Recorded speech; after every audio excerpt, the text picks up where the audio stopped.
Banjir di Kabupaten Subang, Jawa Barat semakin meluas. Lebih dari 2.000 rumah di 6 desa di Kecamatan Ciasem terendam banjir.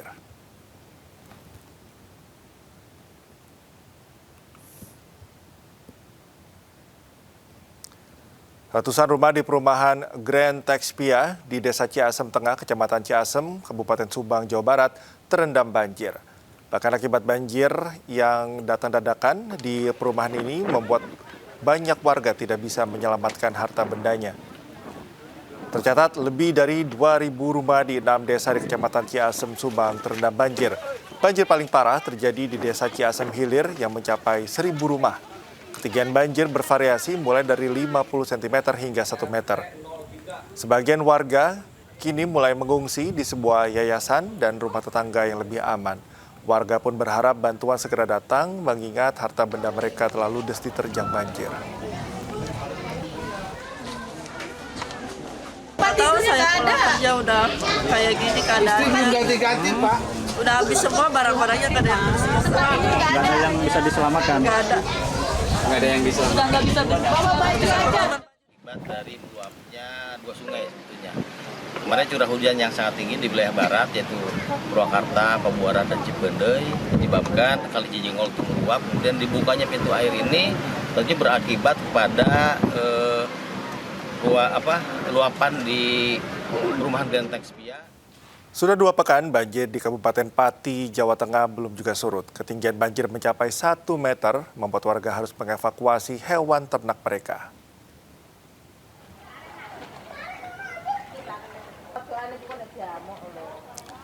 Warga Pati, Jawa Tengah yang terdampak banjir mengungsikan sapi ternak mereka ke tempat yang lebih aman. Dengan menerjang banjir setinggi lebih dari 1 meter, sapi dibawa menuju daratan untuk selanjutnya diangkut menggunakan truk ke desa lain yang tidak terendam banjir. Mereka berharap banjir di Pati segera surut, karena sudah lebih dari 2 pekan aktivitas warga terganggu dan perekonomian lumpuh. Hingga kini tercatat 60 desa di 7 kecamatan di Pati masih terendam banjir.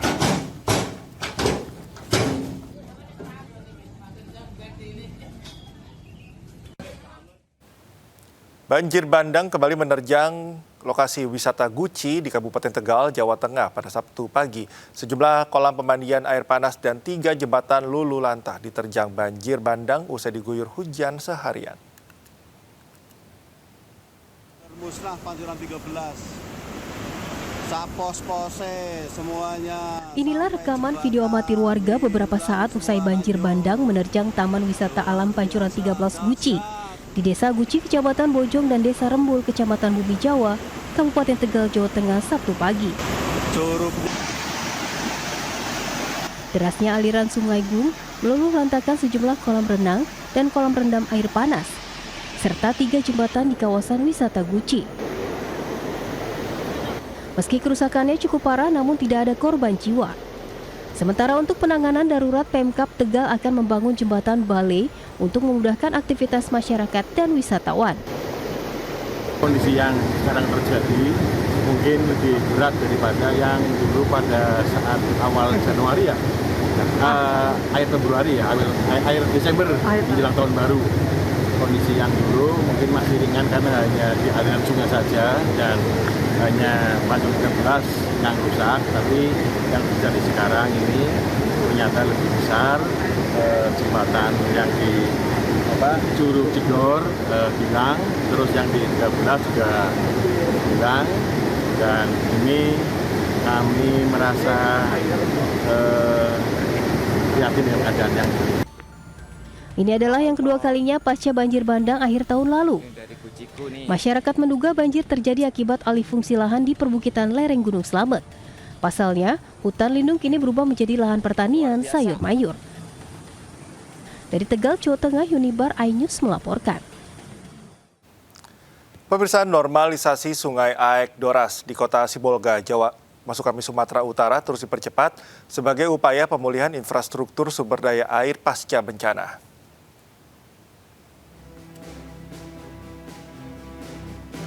Normalisasi Sungai Aek Doras dilakukan melalui pengerukan sedimentasi dan pembukaan kembali alur sungai agar aliran sungai kembali lancar dan kapasitas tampung meningkat.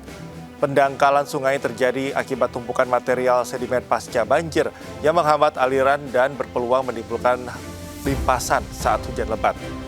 Menteri Pekerjaan Umum Dodi Hanggodo meninjau langsung pelaksanaan normalisasi untuk memastikan pekerjaan berjalan efektif dan tepat sasaran. Untuk mendukung percepatan pengerjaan, Balai Besar Wilayah Sungai Sumatera II memobilisasi alat berat termasuk eskavator, bulldozer, dan dump truck.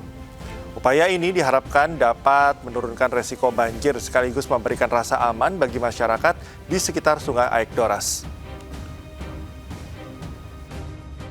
Setelah adanya pekerjaan ini, ya kami merasa kami sudah menjadi lebih tenang, Bang, ya.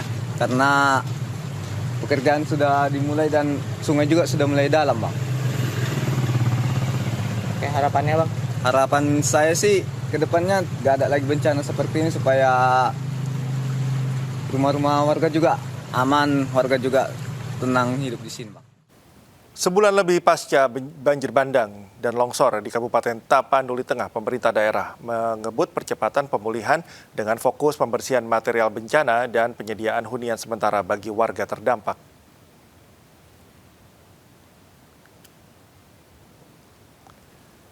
Pemerintah Kabupaten Tapanuli Tengah memprioritaskan pembersihan sedimen, lumpur, dan gelondongan kayu yang menumpuk di sungai serta permukiman karena berisiko memicu bencana susulan dan menghambat aktivitas warga. Untuk mempercepat pemulihan, Pemda juga menyiapkan dukungan alat berat serta skema pemanfaatan limbah kayu yang dapat digunakan warga membangun atau memperbaiki rumah.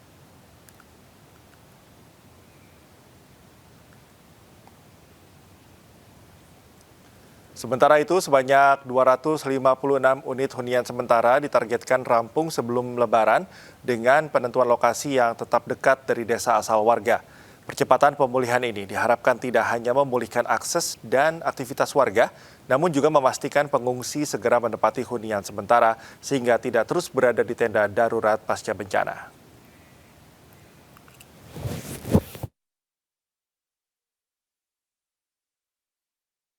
Pemirsa, bersama MNC Peduli, kita bantu korban banjir dan longsor di Aceh, Sumatera Utara, dan Sumatera Barat dengan berdonasi melalui rekening Yayasan Jalinan Kasih. Presiden Prabowo Subianto menghadiri jamuan makan malam Paduka Hangatan di Istana Kepresidenan Prancis.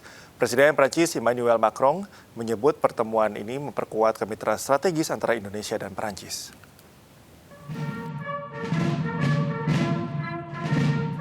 Presiden Prabowo Subianto menghadiri jamuan makan malam di Istana Kepresidenan Prancis Élysée, Paris, Prancis.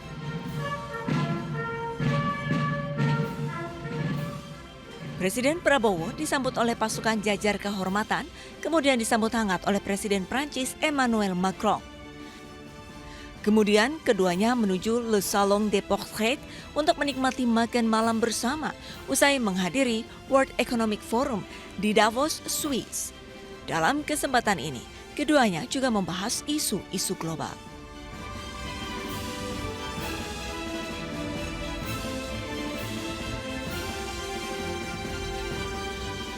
Presiden Macron mengunggah momen pertemuannya dengan Presiden Prabowo di akun Instagram pribadinya.